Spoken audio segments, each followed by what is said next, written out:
Nesta Widya Lutfi. Di sini saya akan menjelaskan mengenai yang pertama adalah garis waktu tugas. Nah, pada tahap perencanaan ini ada 3 hal yang harus kita ketahui tentang taktik kita. Yang pertama, yang mana kita ingin menggunakan. Lalu yang kedua, bagaimana kita akan mengemasnya. Dan yang ketiga, seberapa sering kita menjalankannya. Nah, sekarang giliran untuk mempertimbangkan dengan cermat setiap tugas penting yang diperlukan untuk taktik ini. Salah satu cara termudah untuk menjadwalkan tugas adalah bekerja mundur dari taktik terakhir tanggal, berurusan dengan berbagai taktik, dan mengelola program yang berbeda di waktu yang sama. Nah, memiliki garis waktu tertulis memudahkan untuk menyimpan catatan pekerjaan itu. Mungkin juga diperlukan untuk tujuan penagihan. Cara yang baik untuk mengelola proses penjadwalan adalah dengan cara memetakan setiap tugas. Nah, selanjutnya itu saya akan menjelaskan mengenai anggaran. Penganggaran merupakan pengembangan sumber daya yang dibutuhkan untuk mencapai tujuan. Sumber daya ini termasuk personel, peralatan, waktu, dan uang yang dianggarkan. Jadi, anggaran untuk hubungan masyarakat dan komunikasi pemasaran harus mempertimbangkan 5 elemen, yaitu personil, bahan, biaya, media, peralatan, dan juga fasilitas, serta biaya administrasi.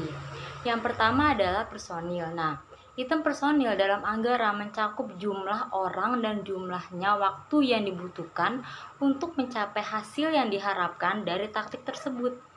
Nah, ini mungkin termasuk personal organisasi dan orang luar, seperti konsultan, staf agensi, spesialis subkontrak, dan juga pekerja lepas. Nah, secara khusus, biaya personal dapat dikaitkan dengan penelitian, analisis, perencanaan, penulisan, pengeditan, desain, fotografi, acara manajemen, dan juga sebagainya. Biaya personal dapat dinyatakan baik dari segi waktu atau jam ataupun hari yang dibutuhkan untuk menyelesaikan tugas atau dalam dolar tenaga kerja. Lalu yang kedua ada bahan. Item material dalam anggaran mencakup hal-hal yang terkait dengan taktik seperti kertas untuk brosur, spanduk untuk open house, kit media untuk konferensi pers, seragam untuk tim softball yang disponsori oleh perusahaan kita, dan juga sebagainya. Lalu yang ketiga adalah biaya media. Nah, uang umumnya dibutuhkan untuk kegiatan komunikasi, khususnya pembelian waktu. Nah, khususnya untuk pembelian waktu dan ruang yang terkait dengan taktik periklanan. Anggaran seringkali mengidentifikasi media yang mendapat komisi seperti beriklan di surat kabar dan juga majalah atau iklan di radio dan televisi. Lalu yang keempat adalah peralatan dan juga fasilitas. Nah, selanjutnya adalah peralatan dan juga fasilitas. Nah, kategori ini termasuk biaya modal peralatan yang harus dibeli untuk menerapkan taktik seperti komputer, pemindai, printer, atau desktop, penerbitan perangkat lunak yang diperlukan untuk menerbitkan buletin. Dan juga termasuk di sini adalah ibu kota biaya untuk mendapatkan fasilitas yang dibutuhkan seperti memodifikasi area penyimpanan menjadi in-house. Lalu yang kelima ada item administratif. Nah, anggaran juga harus mencakup biaya-biaya telepon seperti biaya pengiriman, fotokopi, dan kegiatan kantor lainnya, serta biaya perjalanan yang terkait dengan proyek tersebut. Lalu yang keenam ada pendekatan penganggaran. Nah, setiap organisasi pasti memiliki berbagai masalah yang berbeda. Nah, masing-masing membutuhkan perhatian yang cermat dan manajemen yang berwawasan. Menetapkan anggaran yang sesuai bisa menjadi tugas yang sulit. Seringkali kita menemukan bahwa klien sama sekali tidak tahu berapa anggaran yang seharusnya. Setiap organisasi ingin mencegah pengeluaran yang tidak perlu gitu. Tetapi sebagian besar juga bersedia membelanjakan yang diperlukan jumlah untuk menyelesaikan pekerjaan. Mari kita pertimbangkan beberapa dari banyak cara berbeda untuk melakukan pendekatan penganggaran seperti paritas kompetitif. Nama saya Mega Safitri. Saya akan menjelaskan tentang menerapkan rencana strategi. Pada langkah ini kita akan mempertimbangkan beberapa spesifikasi implementasi, terutama mengubah taktik menjadi program yang logis dan kohesif. Kita juga akan berurusan dengan topik khusus yang berhubungan dengan penjadwalan dan penganggaran untuk program tersebut.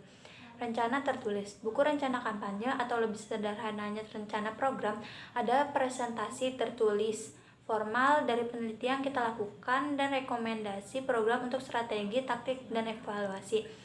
Berikut adalah beberapa elemen yang harus disertakan dalam buku rencana. Yang pertama itu ada halaman judul dengan nama program serta nama organisasi atau anggota tim dan tanggal.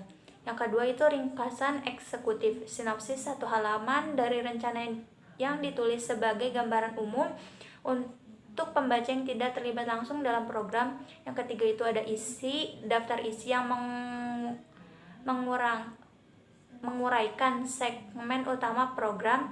Yang keempat, pernyataan prinsip atau pernyataan filosofi yang menyusun rencana pendekatan untuk kampanye komunikasi strategis. Yang kelima itu ada analisis situasi. Yang keenam, presentasi rekomendasi untuk tujuan dan sasaran strategi dan taktik. Yang ketujuh ada jadwal yang menguraikan waktu dan pertimbangan kalender untuk melaksanakan berbagai taktik. Yang ke-8, anggaran penguraian sumber daya yang dibutuhkan untuk program. Yang ke-9, rencana evaluasi dengan informasi tentang metode yang akan digunakan untuk mengukur efektivitas program. Yang ke-10, latar belakang konsultan. Cara yang baik untuk menunjukkan keharmonisan internal adalah dengan mencatat untuk setiap taktik publik tertentu, tujuan dan sasaran yang terkait dengannya. Dengan cara ini, para perencana dapat memastikan bahwa setiap publik dilayani secara memadai oleh berbagai taktik. Demikian pula, para perencana dapat memastikan hal ini setiap tujuan dan sasaran dimainkan melalui berbagai taktik. Dalam proposal lengkap, setiap taktik memiliki banyak komponen, masing-masing akan membutuhkan pernyataan tujuan dan strateginya sendiri. Unsur lain yang digunakan dalam rencana taktis adalah mencatat nama orang atau departemen yang bertanggung jawab melaksanakan taktik tersebut. Untuk program dan kampanye yang lebih kompleks, beberapa orang berbeda mungkin terlibat, masing-masing mengelola taktik yang berbeda, baik di dalam rencana itu sendiri atau dalam paduan implementasi yang akan dikerjakan nantinya. Jelaskan tentang siapa yang bertanggung jawab untuk setiap taktik. Selanjutnya ada jadwal. Setelah langkah 7 menghasilkan garis besar taktik, kita dapat menetapkan waktu tertentu. Ini melibatkan 2 pertimbangan. Yang pertama itu ada pola dan frekuensi taktik komunikasi, dan yang kedua itu jadwal aktual tugas yang harus diselesaikan saat taktik diterapkan. Frekuensi taktik seperti dicatat langkah 6. Rata-rata orang dihadapkan pada ribuan masyarakat dan memasarkan pesan setiap hari. Namun, sebagian besar tidak didengarkan. Sekedar menerima pesan tidak cukup untuk menggerakkan seorang untuk bertindak. Frekuensi pemaparan merupakan faktor penting dalam menentukan apakah pesan tersebut berakar dalam kesadaran seorang atau tidak. Pengulangan meningkatkan kesadaran dan pengaruh pada penerimaan yang lebih besar. Penelitian telah dilakukan baik pada frekuensi pesan, jumlah maupun pola pesan yang disajikan pada publik tertentu dalam periode waktu tertentu, dan pada pesan mencapai jumlah orang berbeda yang dipaparkan pada satu pesan. Sebagian besar penelitian tentang frekuensi difokuskan pada periklanan atau proses pembelajaran. Namun mungkin untuk sedikit menggeneralisasi aplikasi untuk PR. Misalnya bahwa satu pemaparan terhadap sebuah pesan memiliki pengaruh yang kecil atau tidak sama sekali kecuali jika penonton sangat perhatian. Maka dari itu, PR jangan hanya mengandalkan satu presentasi dari pesan yang kita buat untuk publik. Temukan cara-cara mengulang pesan terutama melalui berbagai media. Tidak hanya karena cara ini tidak hanya akan meningkatkan retensi di antara publik utama, tetapi juga akan menambah kredibilitas pesan karena akan mendapat dukungan dari pihak ketiga dari beberapa media yang berbeda. Pelajaran lain yang didapatkan dari penelitian adalah nilai pengulangan selama periode waktu tertentu.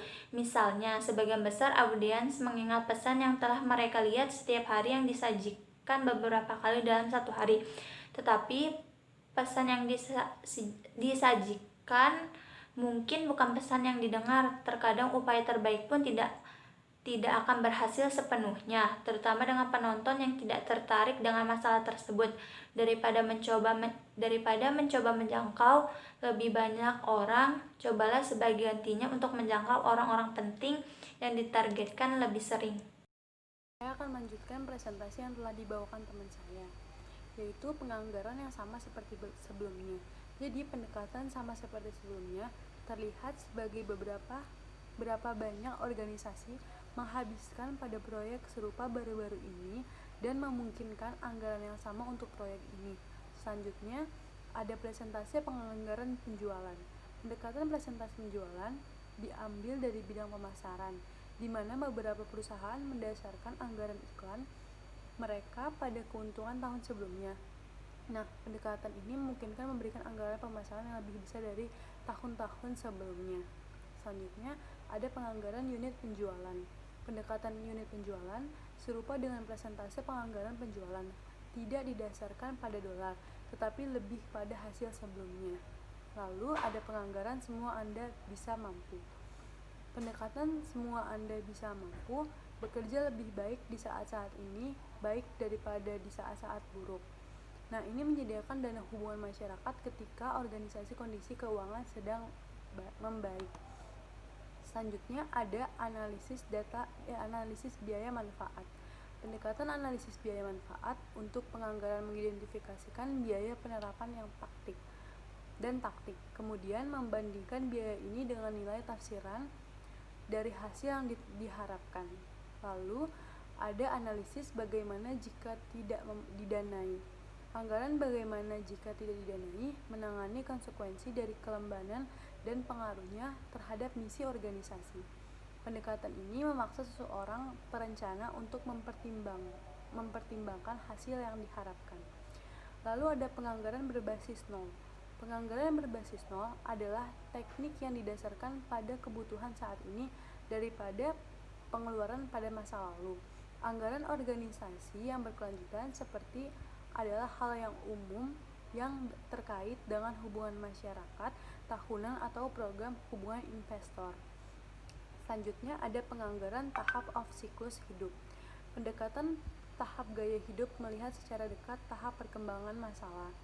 Mengetahui bahwa program startup umumnya membutuhkan lebih banyak sumber daya keuangan daripada program pemeliharaan. Pertimbangannya misalnya kebutuhan Departemen Komunikasi Universitas dalam masa transisi. Lalu ada penganggaran berbasis tujuan. Penganggaran berbasis tujuan adalah pendekatan yang lebih tercerahkan untuk penganggaran karena terfokus pada tujuan yang selaras dengan kebutuhan dan tujuan. Premis yang mendasari pendekatan ini adalah bahwa organisasi akan menyediakan sumber daya yang diperlukan untuk mencapai tujuannya. Selanjutnya, yang terakhir ada pengelolaan anggaran. Nah, pada langkah ke-8 ini, Anda sedang mengembangkan anggaran aktual untuk program PR Anda. Cara terbaik untuk melakukannya adalah dengan membuat daftar setiap taktik yang akan Anda rekomendasikan di langkah 7. Lalu, tunjukkan berbagai biaya yang terkait dengan setiap taktiknya. Perkenalkan, nama saya Muhammad Israf Pamungkas Prigodani. Saya akan melanjutkan penjelasan dari Adina. Dalam menyajikan anggaran kepada atasan atau klien, sertakan lampiran biaya penuh dari semua taktik dan program. Beberapa taktik mungkin tidak memiliki biaya yang cukup jelas, tapi jika bermanfaat bagi organisasi, taktik tersebut harus diperhatikan bersama dengan biaya yang setara jika taktik tersebut akan dibeli. Terus yang dibuat anggaran apa aja sih? Ya semua yang berhubungan dengan uang, misalnya kayak biaya kebutuhan untuk menjalankan program, gaji karyawan, entah itu sponsor atau investasi, itu semuanya harus dituliskan ke dalam anggaran. Selanjutnya menghitung BEP. Jadi BEP itu kan titik dimana kerugian dan keuntungan itu setara gitu. Jadi manfaat utama kita menghitung BP ini apa sih? Jadi dengan menghitung BP ini kita jadi tahu biaya minimal yang kita perlukan agar tidak mengalami kerugian. Dengan menghitung BP ini bisa jadi modal yang ada bukannya malah mencukupi tapi malah bikin rugi. Cara menghitungnya relatif mudah dengan membagi biaya tetap dengan biaya variabel. Lalu kita juga dapat mencari tahu uang yang diperlukan dari setiap anggota dengan cara membagi biaya dengan jumlah anggota. Sekian dari kelompok kami. Wassalamualaikum warahmatullahi wabarakatuh.